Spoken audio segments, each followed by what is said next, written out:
बऱ्यापैकी एक अंदाज बांधू शकतोय आपण की महाराष्ट्रामध्ये महायुतीचं सरकार येणार आहे. हे सुरुवातीचे कल तरी दाखवत आहे.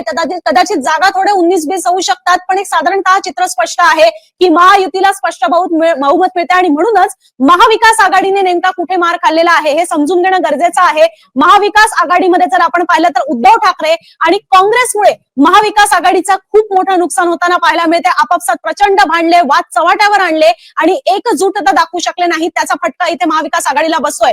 त्याचसोबत पुढचं जर आपण कारण याच्यामध्ये पाहिलं तर महाविकास आघाडीमध्ये जर शरद पवार यांची कामगिरी ही जरी चांगली राहिलेली असली तरी उरलेल्या दोघांमुळे मात्र महाविकास आघाडी सत्तेपासून लांब राहते आणि प्रचंड लांब राहते. असं पण नाही की काही जुळवाजुळव करता येऊ शकते, पण शरद पवार यांच्या राष्ट्रवादीने मात्र आपला परफॉर्मन्स चांगला दाखवलेला आहे. त्याचसोबत आणखीन एक मुद्दा लक्षात घेणं गरजेचं आहे. पुढचा मुद्दा जर आपण पाहिला तर त्याच्यामध्ये आपल्याला लक्षात येईल की लोकसभेसारखी कामगिरी ही काँग्रेसला करता आलेली नाहीये. काँग्रेसने 13 खासदार निवडून आणले, पण आमदारांच्या बाबतीत मात्र सुद्धा तेवढ्याच संख्येच्या आसपास राहताना पाहायला मिळते. 13 खासदारांच्या जोरावर 104 जागा मागून घेतल्या, पण तेवढ्या आमदार मात्र निवडून आणताना काँग्रेस पाहायला मिळत नाहीये. भाजप मात्र सर्वात मोठा पक्ष पाहतोय. राष्ट्रीय पक्ष पाहिले तर काँग्रेस जबरदस्त मार खाते महाराष्ट्रामध्ये, पण तेच भाजप आपला आकडा रिटेन करते. राष्ट्रीय पातळीवर सुद्धा महाराष्ट्रामधनं हे खूप मोठं यश म्हणू शकतो महाराष्ट्र भाजपचं की एक राज्य ते आपल्या ताब्यामध्ये कायम ठेवत आहेत. मुंबई सारखं राज्य, जे शहर ज्या राज्यात येतात ती जागा आपल्याकडे कायम ठेवत आहेत. त्याचसोबत विदर्भामध्ये भाजपने कमबॅक केलेला आहे.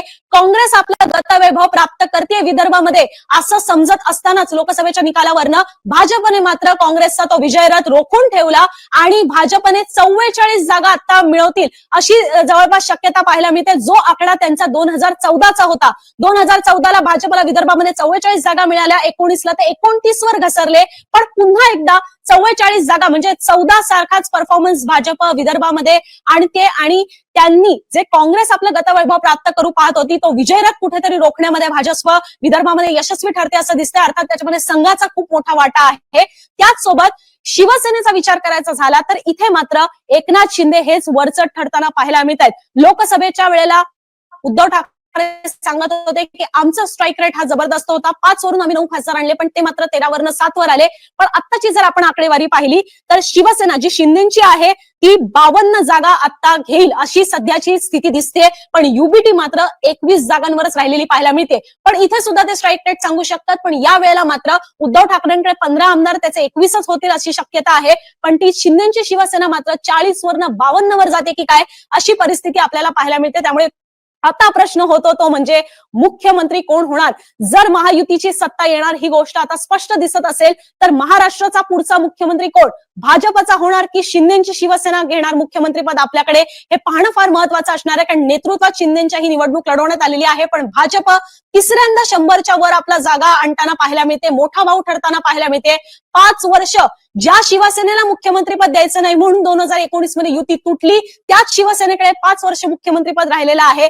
अशा परिस्थितीमध्ये आता येणारी संधी ही भाजप सोडणार नाही आणि म्हणूनच भाजपचा मुख्यमंत्री होणार की आता एकनाथ शिंदे पुन्हा एकदा मुख्यमंत्री होणार हे पाहणं मात्र सगळ्यात इंटरेस्टिंग ठरणार आहे. आणि याच मुद्द्यावर मला असं वाटतं आपण आता ही चर्चा पुढे घेऊन जाणार आहोत. हर्षदा, आपलं पॅनल आपल्या न्यूजरूम मध्ये आलेला आहे, त्यांच्याकडनं ही चर्चा करून घेऊ शकतो. पण तत्पूर्वी आणखीन एक मुद्दा समजून घ्यायला हवा, तो म्हणजे की महायुतीला या सगळ्यामध्ये आता अजित पवारांची गरज नाही का हा प्रश्न सुद्धा यामध्ये तयार होऊ शकतो. कारण की भाजप 100च्या वर आहे, शिंदे 50च्या घरामध्ये आहेत, स्पष्ट बहुमत शिंदे भाजपकडे आहे, नॅचरल अलायन्सकडे आहे.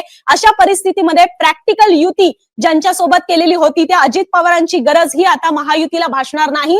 अशा परिस्थितीमध्ये तरी सुद्धा महायुती दादांना सोबत ठेवेल का, ठेवलं तर महत्वाची खाती त्यांना देईल का, की दादांना दूर लोटलं जाईल हे पाहणं मात्र महत्वाचं असणार आहे. पण मुख्यमंत्री आता महाराष्ट्राचा पुढचा कोण यावर आपली चर्चा पुढे नेऊयात माझी सहकारी हर्षदा सोबत.